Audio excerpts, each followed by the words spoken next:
প্রিয় ছাত্র এবং আমার ছাত্রীরা, দেখো আজকে আমরা ক্লাস 10-এর সম্ভাব্য যে টেস্ট পরীক্ষা এবং আগামী 2025 সালে যে মাধ্যমিক ফাইনাল পরীক্ষা তারই একটা অন্যতম বা খুব ইম্পর্টেন্ট প্রশ্ন বলতে পারো, জোয়ার ভাটার ফলাফল অথবা সুফল বা কুফল কি, সেই জিনিসটা নিয়ে আজকে আলোচনা করতে চলেছি। তো জোয়ার ভাটা জিনিসটা কি?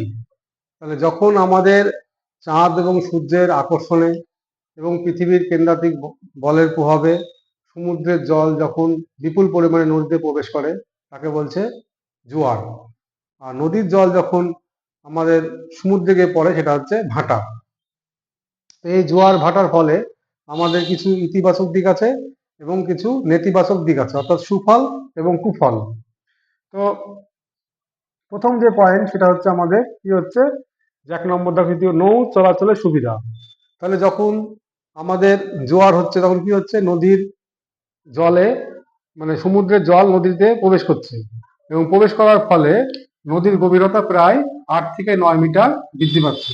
এই 8 থেকে 9 মিটার বৃদ্ধি পাওয়ার জন্য আমাদের বড় বড় জাহাজগুলো সহজেই বন্দরে প্রবেশ করতে পারছে, যেমন কলকাতা বন্দর, হলদিয়া বন্দর। 2 নম্বর আমাদের কি বলছে, আবর্জনা মুক্ত নদী পথ। তাহলে কি আবর্জনা মুক্ত নদী পথ কি? তাহলে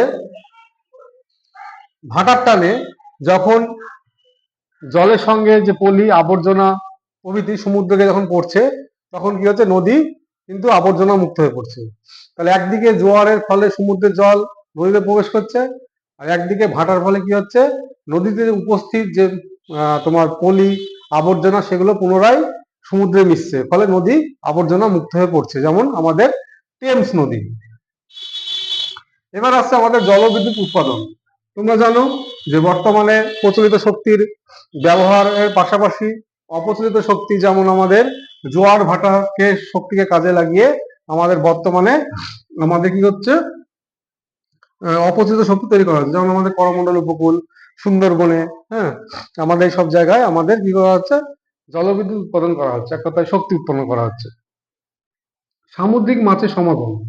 বর্ষায় ডিম পাড়ার জন্য জোয়ারের জলের সঙ্গে বিভিন্ন সামুদ্রিক মাছ নদী মোহনায় আসলে প্রচুর মাছের সমাগম হয়, যেমন ইলিশ মাছ। তাহলে কি হচ্ছে, বর্ষায় ডিম পাড়ার সময় জোয়ারের জলের সঙ্গে বিভিন্ন মাছ সমুদ্রে থেকে নদীতে আসছে, ফলে একসাথে অনেকগুলো মাছের সমাগম হচ্ছে, যেমন ইলিশ মাছ। এই হলো আমাদের ইতিবাচক প্রভাব।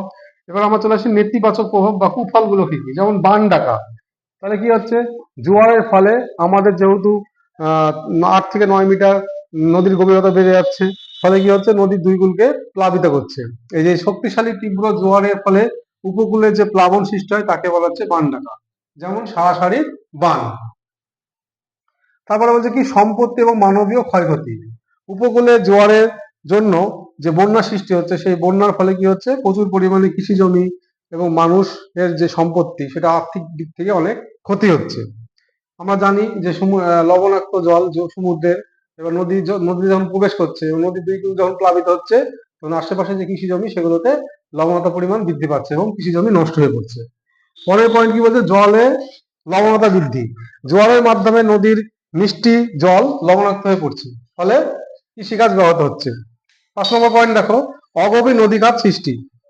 জোয়ারের সময় নদীতে পলি এবং যে আবর্জনা পড়ছে সেটা দিন দিন বছরের পর বছর জমা হওয়ার পরে নদীর গভীরতা কিন্তু কমে যাচ্ছে। এর ফলে কি হচ্ছে, নদীতে অগভীর চড়া সৃষ্টি হচ্ছে এবং বড় বড় জাহাজ বন্দরে প্রবেশ করতে পারছে না, যেমন আমাদের হুগলি নদীর কলকাতা বন্দর। এই হচ্ছে আমাদের জোয়ার এবং ভাটার সুফল এবং কুফল। যদি তোমাদের এই নোটটা ভালো লেগে থাকে, তোমরা তাহলে এসএস জিওগ্রাফি মাস্টার চ্যানেলটাকে লাইক করবে, সাবস্ক্রাইব করবে এবং বন্ধুদের মধ্যে ছড়িয়ে পড়বে। এই আজকে এই শেষ করছি।